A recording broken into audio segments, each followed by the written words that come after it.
在高压力社会出现内耳关节痛痛、甲咀嚼功能障碍的状况哪来哪增加。传统的治疗拢是靠药物，不过新老病院口腔颌面的外科主任郭世斌表示，初步的缓解拢是治标无治本，甚至后来咬合板的复健，或者是关节腔的冲洗，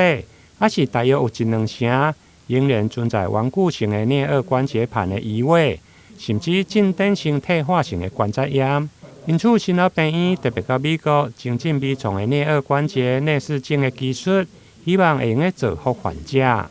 我们要怎么样针对这些治疗之后可是一直失败的病人，我们要怎么去帮助他恢复到正常的咀嚼功能？那所以说，我们就会做所谓的一些手术性的治疗，那包含说像传统上会做所谓的关节冲洗。那进阶的就是像我今天的最大的主题，就是要做关节镜的一个微创手术的部分。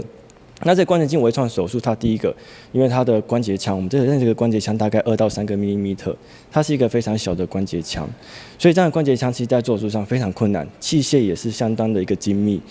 所以大概这几年的一个科技的发展过程中，慢慢的，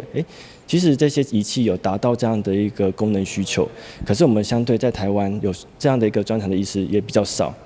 所以像在台湾来讲，我们其实许多的医师，包含我自己本身，我们就到美国的一些训练的机构去做一些进阶的学习。那我们把这些技术带回到台湾。那当然我们在过去这1-2年之中也执行了许多这样的一个微创手术的一个技术。那其实在过去这些治疗，他可能已经困扰很久，他做了很多的一些治疗，但是让好几年的时间都还是没有办法正常的咀嚼，还有就是那些甚至有很多病人他其实嘴巴是打不开的。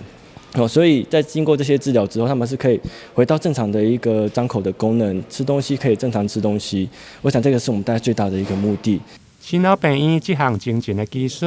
因为爱伫2-3 mm的关节腔来做微创内视镜的手术，透过几个针孔的微创空嘴，将移位的关节盘复位，并且来去除粘连，让病人无再再受到关节的障碍。并且恢复正常的饮食加咀嚼功能。台南新闻林根采访报道。